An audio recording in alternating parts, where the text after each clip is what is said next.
Normally, I would tell you guys to relax and settle down, but if you're feeling a little chaotic already, not necessarily sure this card is going to mellow you out completely, but we'll do our best here. You guys, we're coming in to this fight card off a card where we hit a clean sweep. I'm not talking about official plays. I'm talking about we picked every single fight correct for UFC 303. If you guys didn't know, just had to kind of put that out there because that's something that is very hard to do. And remember now, Dan Ige stepped in on short notice, just hours notice. If you guys were rocking with us for the live fight companion that I did for the event, you guys heard me clearly state that we were on Diego Lopez to win that fight as well. So we pick every single one right.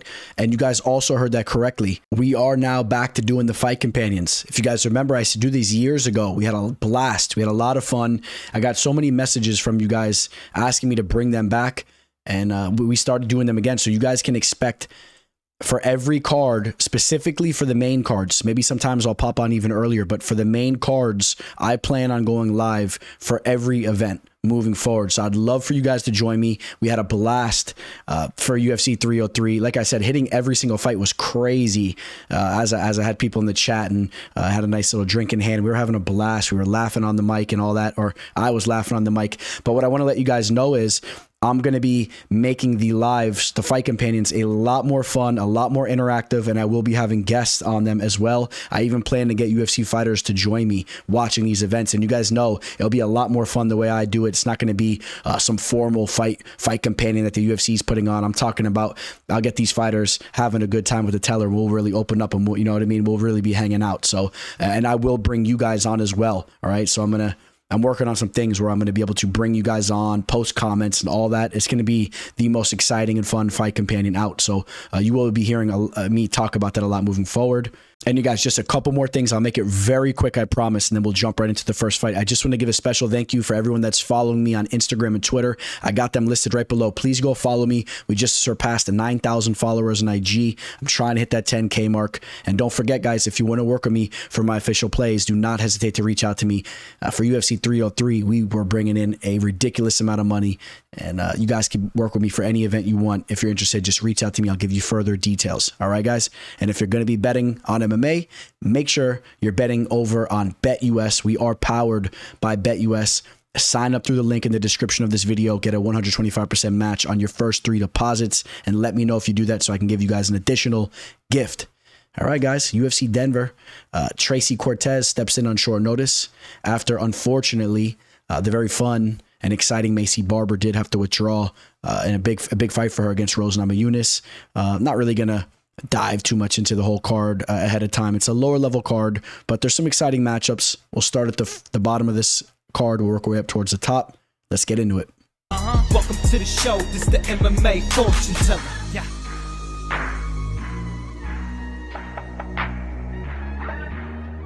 The MMA fortune teller. The teller.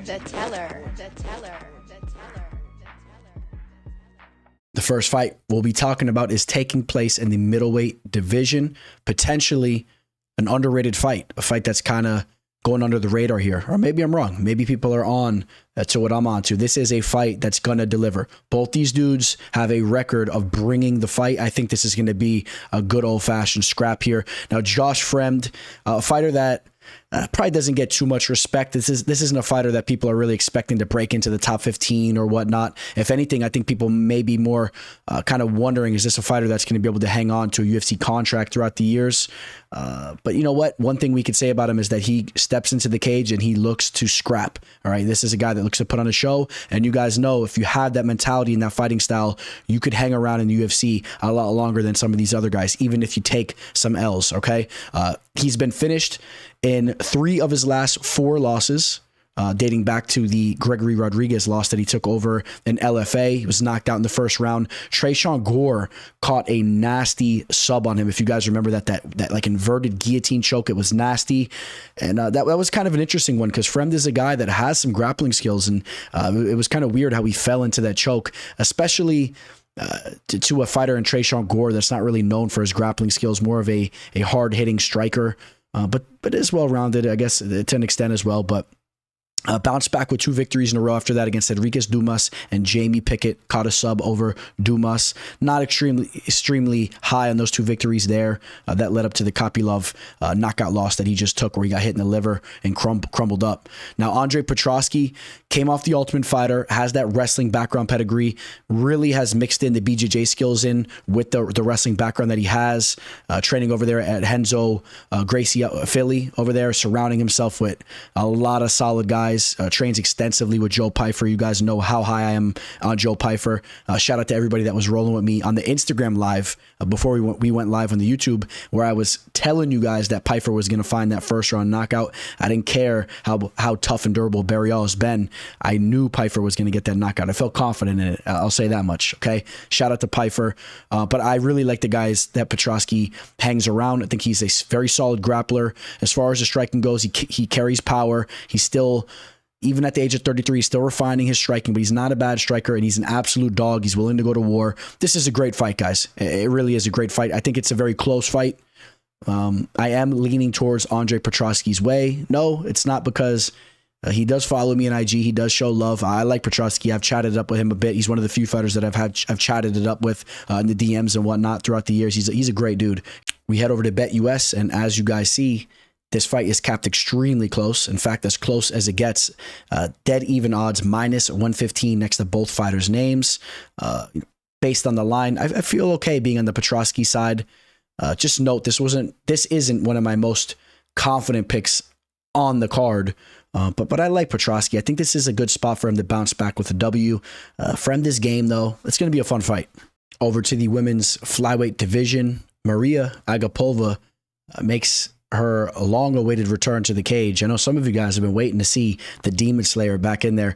She's a fighter that has had a lot of bad blood with fighters she used to train with. If you guys remember the Marina Moroz fight, Mariya Agapova, I don't think she's really training over at American Top Team these days. I've seen her over at ATT Sunrise and a couple other gyms in the South Florida area.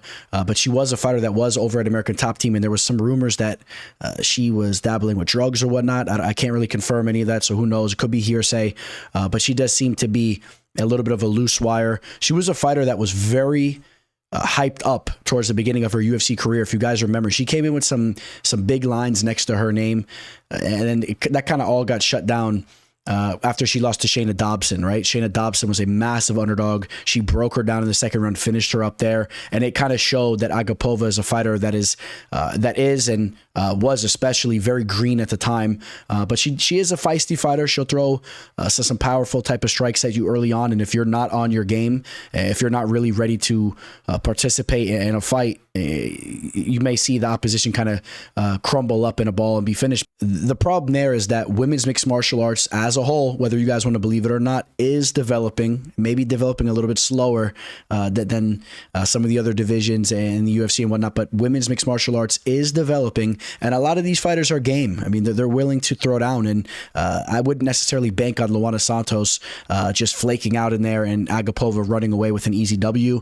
Agapova is going to have to show that she has some skills to do damage and to perform and to also perform for 15 minutes potentially also, right? She can't just run out there like a bat out of hell in the first round. I mean, she has to pace herself, and she needs to show some growth.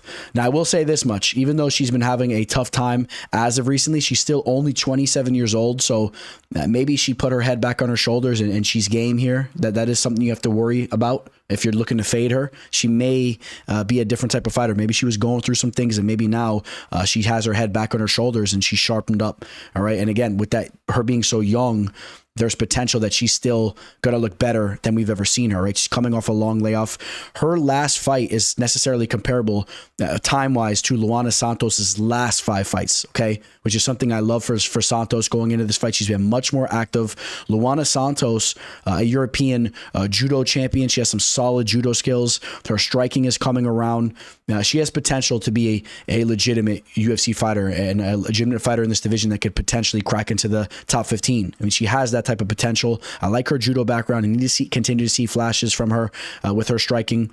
She comes off a victory over Stephanie Egger, which I do put a lot more stock into compared to the Juliana Miller fight in her UFC debut, which Juliana Miller, you guys know, is just a jiu-jitsu player that really has not figured out the MMA game. So We're going to get to the betting line here in a second, but I think that Luana Santos can potentially use those judo skills and some of her grappling skills to get Agapova down to the mat and kind of control her, especially in the later rounds as Agapova is breathing a little bit more heavy and gets a little bit more sloppy and reckless.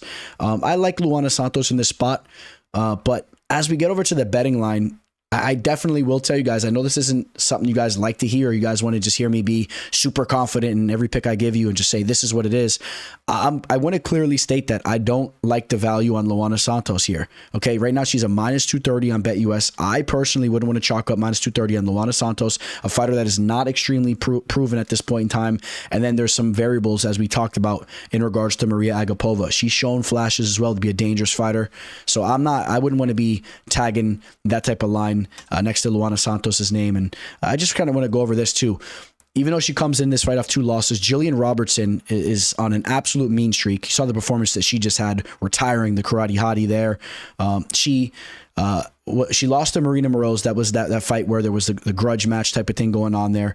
Before that, she did have a sub over Sabina Mazo, and in the fight against Hannah Cipher, she also showed to be very dangerous. Finished her up there in just over 2.5 minutes. Right, so she's shown to have finishing skills, even dating back to the regional scene. She's had some finishes against not Liang. Well, Liang gets finished against everybody, but Alexa Connors.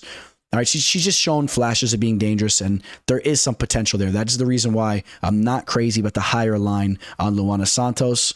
But all in all, I do have Luana Santos winning this fight, and I'm going to say Luana Santos wins a decision victory. I don't think she finds that finish on Mariya Agapova. Maybe Agapova sharpens things up enough just to kind of to battle with Santos, and she's durable enough to make it to the final bell. Give me Luana Santos via decision. I like the grappling skills that she possesses, the judo and all that. Staying put in the women's flyweight division, but now we're talking some ranked action here. Viviane Araujo taking on Jasmine Jasudavicius. Both these fighters up there in age, 37 and 35, but I actually do believe both fighters have more to give the fight game right now. Viviane at 37, she's even older, but always comes in phenomenal shape, and she's always game. Even in some of her recent losses, she shows that she's game. She's dangerous. She has heavy hands for the division. Jasmine, 35, but got into the sport a little bit later, and I think that she's still peaking as a fighter. Comes in great shape too, pushes the pace, and shows to have some solid wrestling skills for a girl that doesn't have a wrestling background, at least to my knowledge, and representing Canada. Canada not even really known for a country that puts off a lot of fighters with high-level grappling, but Jasmine is that type of fighter. She's almost like GSPS, right? GSP didn't have that wrestling background and came into the sport of MMA and was one of the best MMA wrestlers and grapplers that we've ever seen. Obviously, I say that kind of joking, right? Don't Jasmine, you still have to note that she still only has a 37% takedown accuracy, but she pushes the pace like crazy. And how about this? I'll even compare it to Khabib. She has that Khabib style of grappling where if you stuff a takedown or 5 or 6, she will continue to press and will continue to try to get those takedowns, all right? So hopefully none of you guys were offended at the comparisons there, but I hope you guys understand what I'm trying to say. She's a game fighter, and if you're backing her, she will continuously march forward against her opponent. And not only just with the grappling, she'll push the pace with her striking. She's very tough. She's very durable. And she's had some big victories as of recently, right? The Miranda Maverick victory back in 2023, that was a big victory for her. Big upset victory. Before that, a victory over Gabriela Fernandez, who's a fighter that I'm decently high on. You saw Fernandez just finally get that W there in the octagon in her last fight. She's a talented fighter, former LFA champ. You take a look at her losses in Jasmine against Tracy Cortez via decision, where she struggled a little bit in some of those grappling exchanges. Tracy Cortez has a little bit more of a polished wrestling ability. Natalia Silva, one of the top prospects in all of women's mixed martial arts. That fight went to a decision as well, once again showing the durability that Jasmine has. And I like the way she bounced back in that last fight, submitting Priscilla Cachoeira. So yeah, I am pretty high on Jasmine. I think that this is a solid fight here. Some of the aspects that I like for Viviane here is that Viviane is an above average boxer in this division who carries power, and Jasmine is a fighter that struggles a little bit defensively with her striking. She is there to be hit, so if Viviane can crack her and shake things up, that's something that you got to keep an eye on. But in this division, that's a little hard to do, and we already talked about how durable Jasmine is as well. I don't expect that to be the case, even if Viviane hits her with a nice shot or two, I think Jasmine will just keep pressing forward and look to take the fight over. Okay, so yeah, I am on Jasmine here. Some common opponents that they had was Natalia Silva. Natalia Silva just went out there and pretty much dominated Araujo. Araujo showed she's very game and tough, but she was dominated. I thought that fight even looked worse for her than what Natalia Silva did against Jasmine there. But Natalia Silva, just keep an eye on her moving forward. All right, so I won't go on too much more about this. I think I kind of made it clear how I feel about this fight. I like Jasmine. I think that she's just a very game fighter. I think that she has a little bit more left in the tank. And I like the way she pushes the pace. So I am on Jasmine Jasudavicius here. And right now, she is a -150 on BETUS, opened up as a -166. So we see action coming the other way. And I think that is partly due to the fact that Viviane has shown to have solid boxing skills. And we have seen Jasmine tagged up there a little bit. And if Jasmine struggles to get takedowns, maybe she's just a little bit of a step behind Viviane at striking range. But I think that Jasmine will just make things ugly in there and she'll do her thing. So give me Jasmine. And that line's not a bad line in my opinion, especially as it continues to come down. I'd rather wait on that line and see how far down it comes.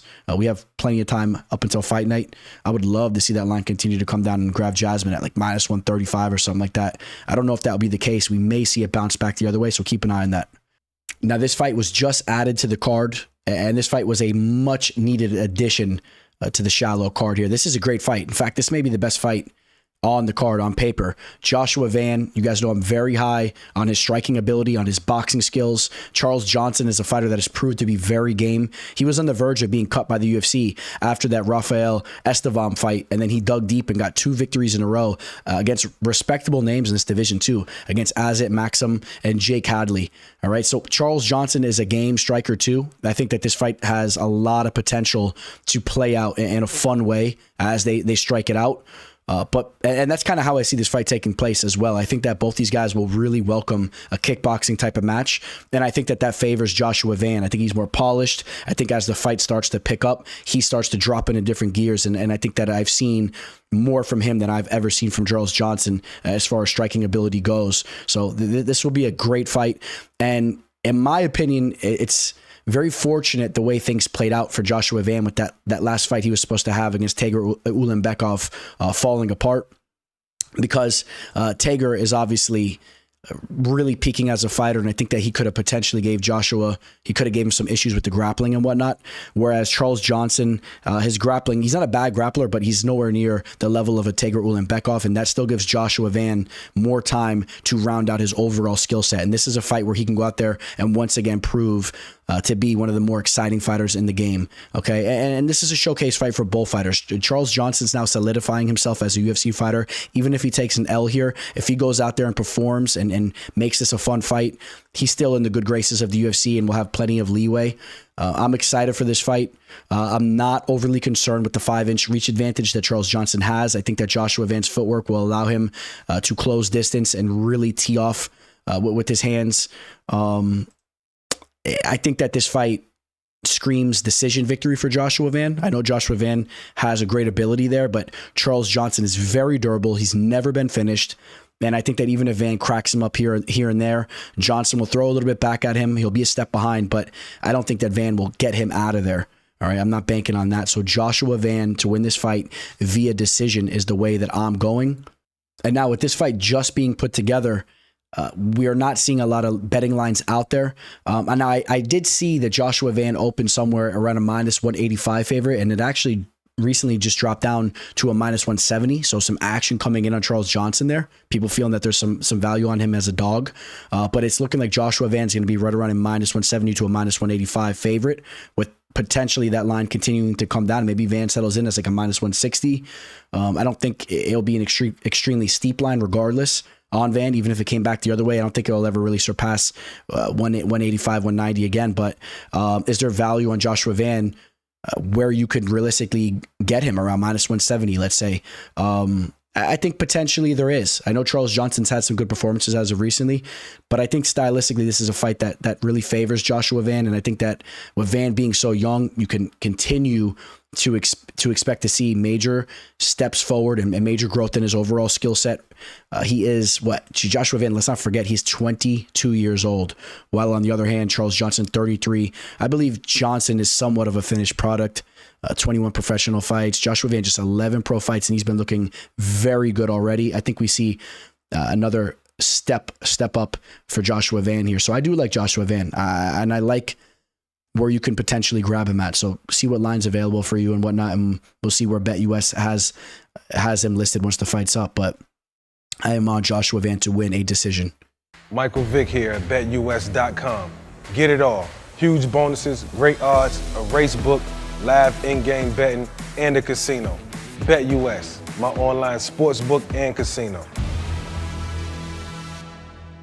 Christian Rodriguez is sticking around up in the featherweight division, back-to-back fights, up a weight class compared to what he was normally fighting at in the bantamweight division, taking on Julian Erosa here. Do you guys remember Christian Rodriguez's last fight where I did pick him as a dog, had him as an official play against a fighter that I am very high on as well, and Isaac Delgarian, but that line was crazy if you guys remember. That was a fight that should have been capped much closer. It was a crazy fight. I know some people are not happy with the way the decision went. I thought the right man won the fight. There's one thing that you can't question at all, and that's Christian Rodriguez was the fighter that was peaking towards the end of that fight, and Delgarian was gassing out. Delgarian had a real learning experience in that fight. He's a fighter that's gotten away with finishing fighters early on, and he needed some more cage time to season as a fighter. But Christian Rodriguez at 26 years old, in my opinion, he's about as seasoned of a fighter for a 26-year-old compared to anyone that I've seen in the game. And that obviously has a lot to do with the people that he surrounded himself with, being coached by Duke Rufus from a very young age, surrounding himself and being mentored by Sergio Pettis and Anthony Pettis. And I'll just say this too. I think that Duke Rufus is one of the most underrated coaches in the game, and that's due to the fact that he doesn't have a huge stable of guys. And we've seen some guys kind of cross train from Rufus Sport over to some of the other bigger gyms like Team Killcliff FC and all that, formerly known as any name that you could think of. But you guys know what I'm saying, basically. Duke Rufus doesn't have a stable of guys, but I'm telling you, he trains his fighters very well. Obviously, it starts with the striking. He had the kickboxing background, but he has them very game with the jiu-jitsu skills and the grappling skills. And you've seen that throughout the years. If you remember Anthony Pettis, of course, come on, Anthony Pettis was a fighter that was very well-rounded, really. Of course, he had the nasty striking skills, but the jiu-jitsu skills he possessed also were beautiful to watch. Remember him pulling off that armbar against Ben Henderson in a championship fight. And a lot of what you used to see from the Pettis brothers, you see it in Christian Rodriguez. Okay, he's game, he's well-rounded, and I think that this is a solid fight for him. Julian Erosa has shown that he's extremely game, and he's literally the king of all underdogs. When you count Julian Erosa out, he will go out there and he'll get not only will he win, he'll get a finish. Okay, we saw that in his last fight, finished Ricardo Ramos. Victories over Charles Jourdain. I mean, almost all these I'm going to swing off to you. He was underdogs in Nate Landwehr, Sean Woodson.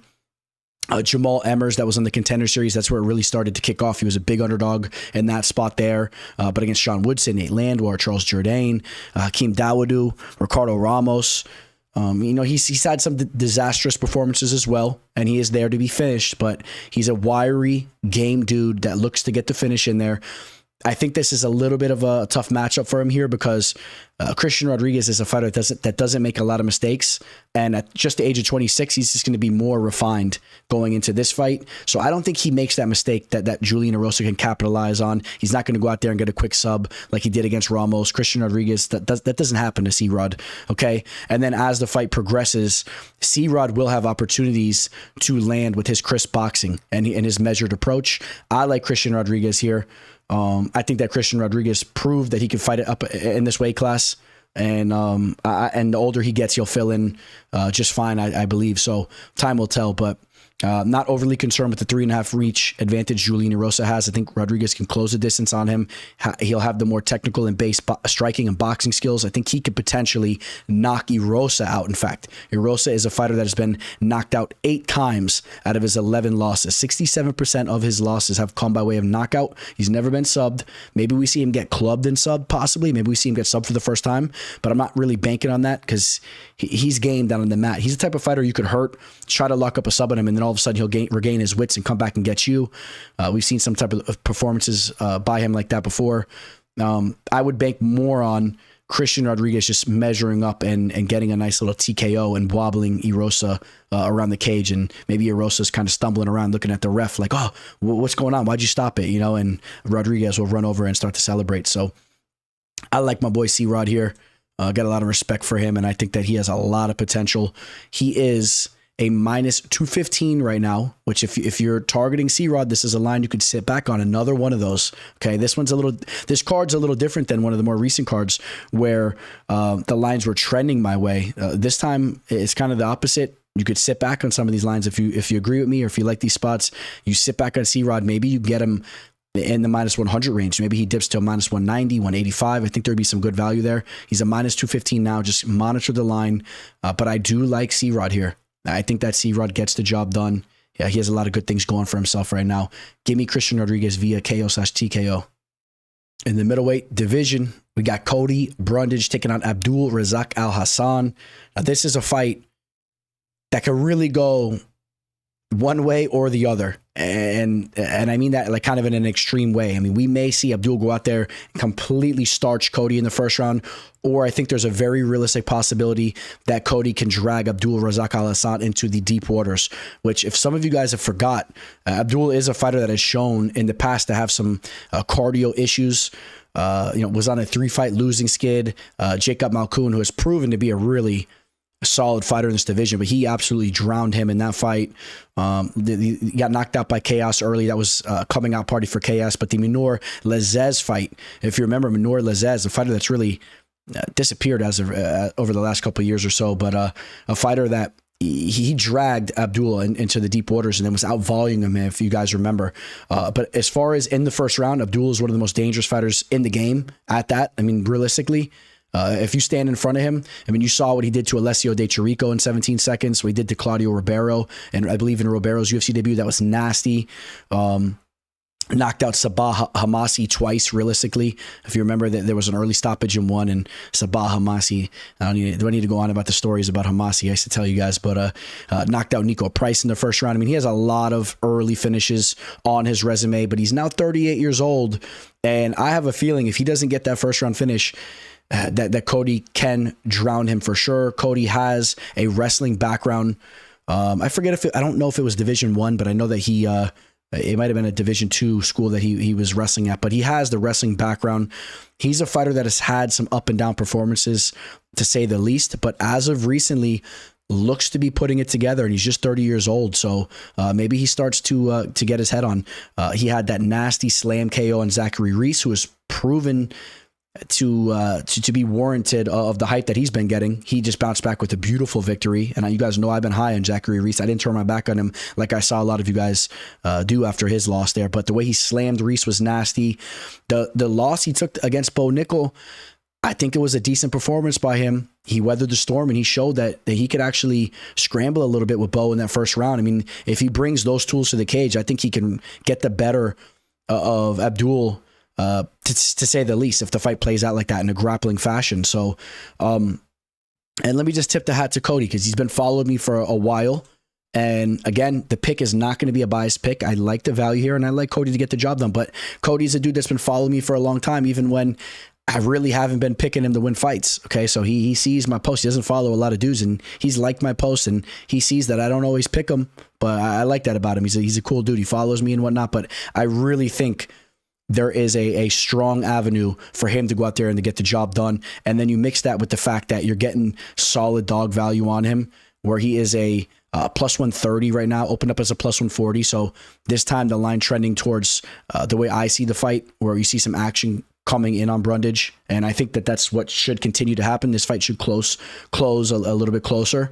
If you're taking Abdul Razak Alhassan, you better hope that he does some work early on in this fight. Otherwise, you will be stressed out as this fight goes into the second and third rounds.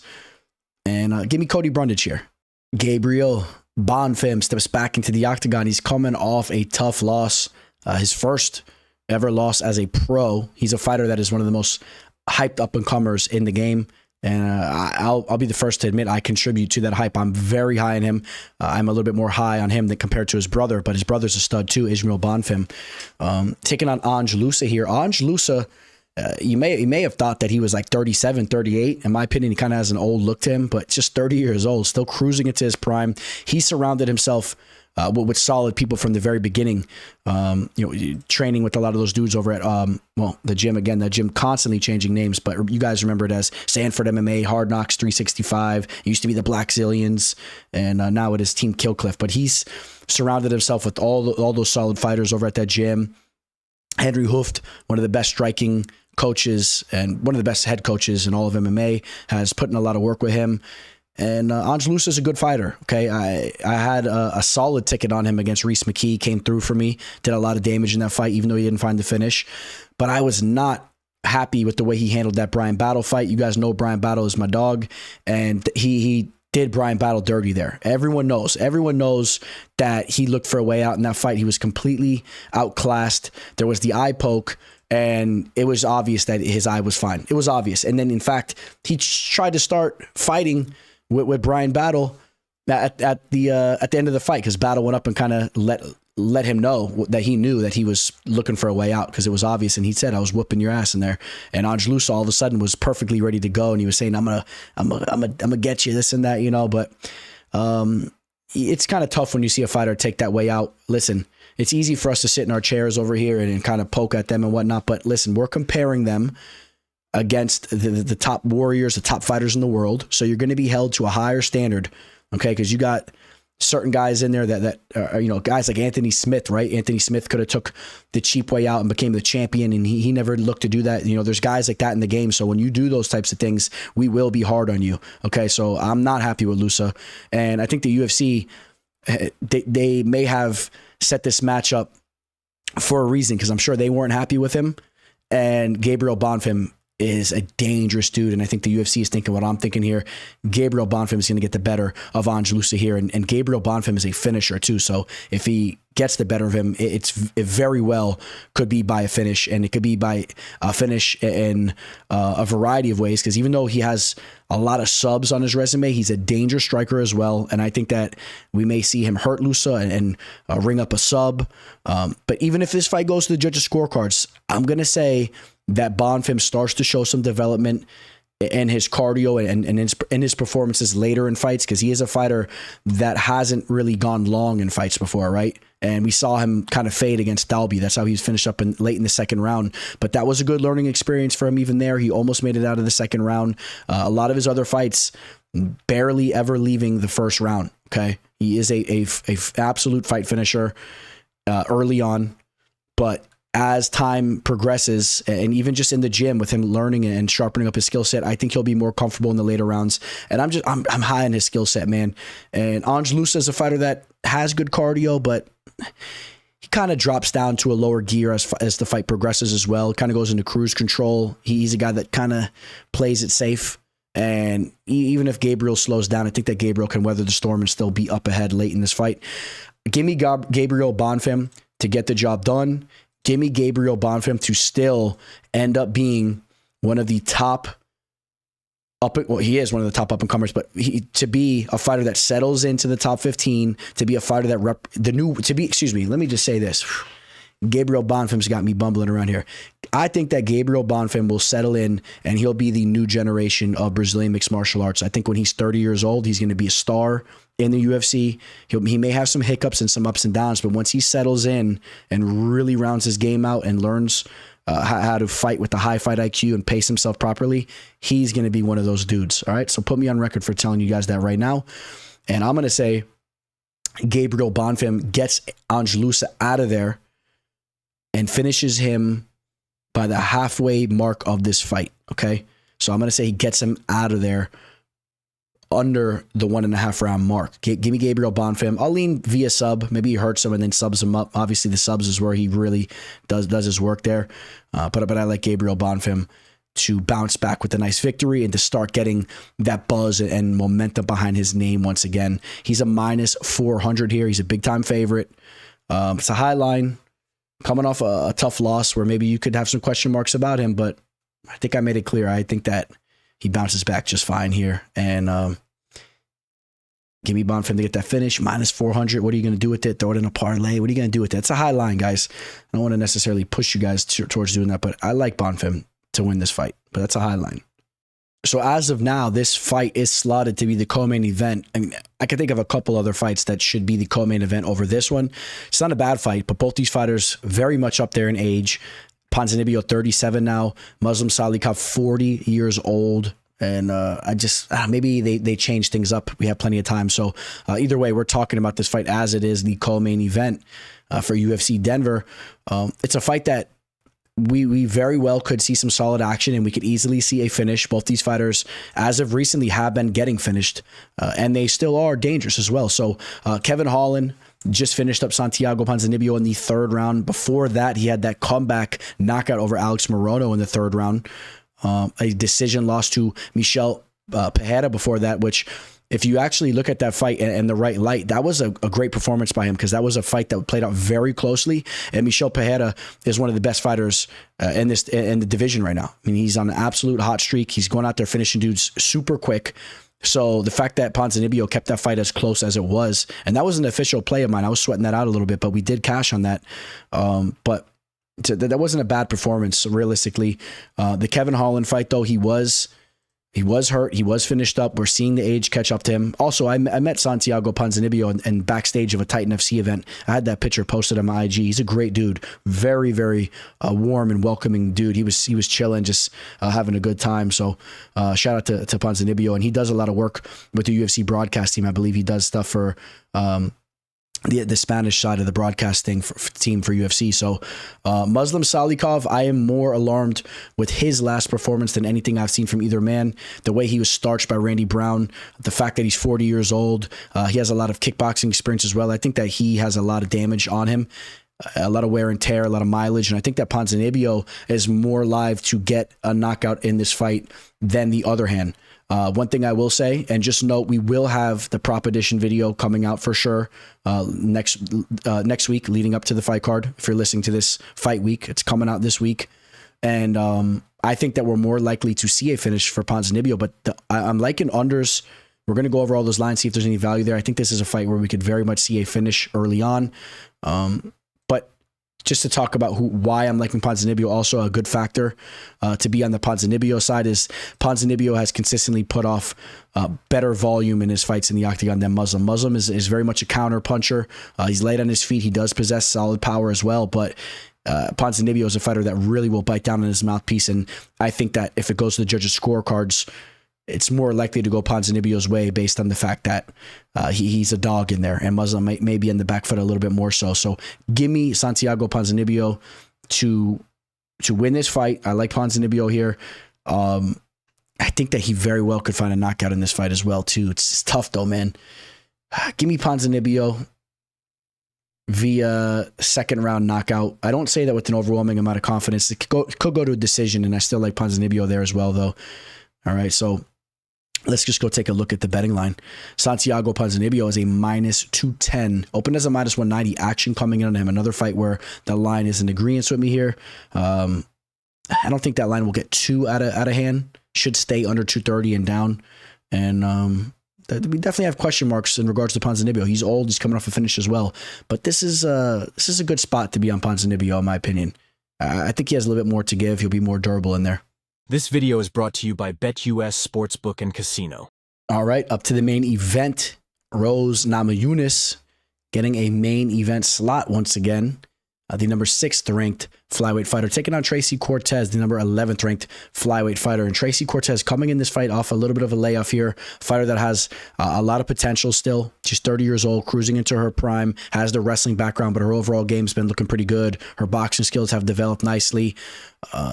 Just also note, Rose Namajunas is still only 32 years old. I think she has a lot left to give the game as well. This is a good fight. And remember now, Tracy Cortez steps in on short notice, as unfortunately Macy Barber did have to withdraw from this bout. Now, Tracy Cortez doesn't have a lot of big victories in the UFC. I like the Jasmine victory, but before that, we're talking Melissa Gatto, Justine Quiche, Stephanie Egger, Vanessa Mello, then dating back to her Dana White's Contender Series victory over Mariya Agapova, who we talked about earlier. It's not a horrible list of names, but also has a victory over Erin Blanchfield over an Invicta. That was a split decision victory that she had before coming into the UFC. That's a solid victory there. And I think that Tracy Cortez is warranted as far as all the hype that she gets. And I know there's a lot of people that like her game. I think it's warranted. She's a good fighter. Rose Namajunas, a lot more proven, a very measured fighter. And, check this out. This was a post I did on IG that, I don't know why, kind of broke the internet. People were loving this one. But, I said Rose Namajunas before shaving her head or after. And that's how she's looking these days. And that's how she looked coming in, if you guys remember, from The Ultimate Fighter. And for whatever reason, people love this post. And I just continue to see, even months later, people arguing, going back and forth over the answer there or something like that. They're arguing over something. But, listen, Rose Namajunas, I have a lot of respect for her as a fighter. I love her measured approach. She's a very well-rounded fighter, and I think that she's one of the fewer fighters in women's mixed martial arts that really puts it all together and really executes out there. She's a sharpshooter from the outside. Of course, you guys remember what she did to Weili Zhang in that title fight. She's a nasty jiu-jitsu player too. If she could hurt you and snatch your back up. I think that she has a lot more tools than Tracy Cortez has. And I don't know if that's the right way to put it, because Cortez, she has a couple tools to go to. She has the wrestling, she has the boxing skills, but Rose Namajunas puts it all together a little bit better. Her overall kickboxing game. And I think that if Tracy Cortez pushes with the wrestling, I think that Rose can really put her in some vulnerable spots with the jiu-jitsu. I wouldn't be surprised if Rose snags a backup or something like that. So I think you guys kind of see which way I'm leaning. Tracy Cortez also, she has all the potential to be a star in the sport. Remember, she was dating Brian Ortega. That relationship fell apart.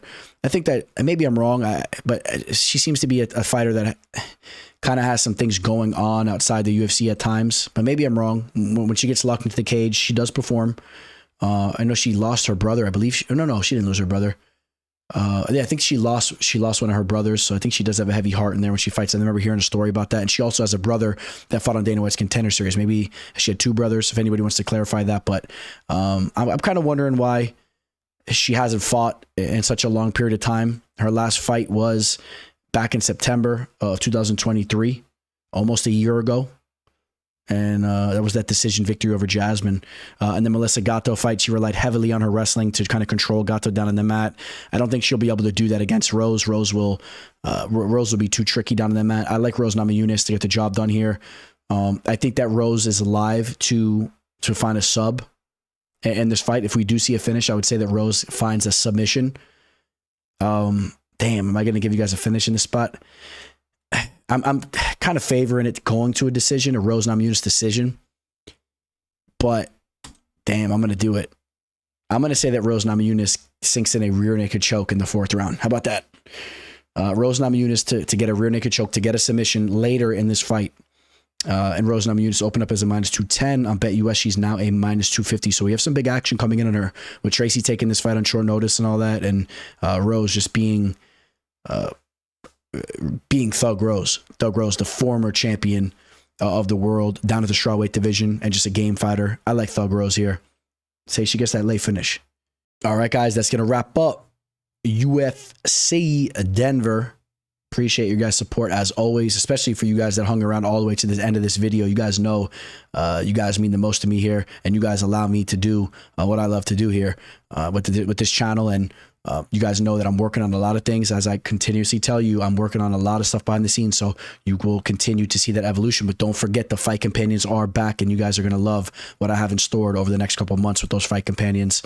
I like to leave you guys with some parting words. Some of you guys don't like like to hear my parting words. I saw somebody comment, can I do the video without the parting words? They said something funny like that. But you know what? If you don't like it, you could just exit out of the video now. I like to kind of throw in a closing thought section to the video, just because, I mean, we're talking about fights for the whole period of time. I don't think it hurts just to have a couple seconds or minutes of something deeper than that. And while I have this blessed opportunity to have anyone, even if it's just one of you guys, listen to this, and if it could kind of help you out, because I know sometimes people are going through rough things out there. I know that because I've gone through difficult things, and I know it's just part of life, man. The odds are all of you have some trials and tribulations through your life. So if I could help out in any type of way, or if I can just could be a voice in your ear to put you kind of back on the tracks, just remember, this is something I've said in the past, but I just want to say it again. This is a good one. Just always remember, man, that if you guys are going through something tough, and this could be even in a more shallow sense, even if you're losing money betting, slow it down, and you guys could be sick to your stomach. You could be hurting. You could be thinking about something crazy. And it could also be a lot more deep than that. It could be something that's more personal, bigger things going on in your life. Just remember that if you give it time, even if it's a couple days, a couple weeks, a couple months for something that's really a catastrophe, it will get better. Even something that you could never imagine that will get better, 100% it will get better.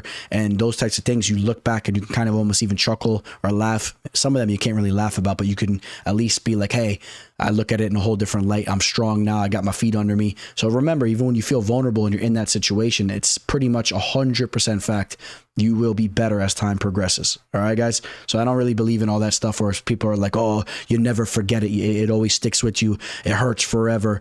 Yeah, it does to an extent, but it gets better. Okay, guys? And you'll be smiling again one day, and you'll be chilling, and you'll be in some great situations and spots to enjoy yourself while you're here on this ball floating around in space. All right, guys? Remember that. On that note, signing out. Teller. Welcome to the show. This the MMA fortune teller. Yeah.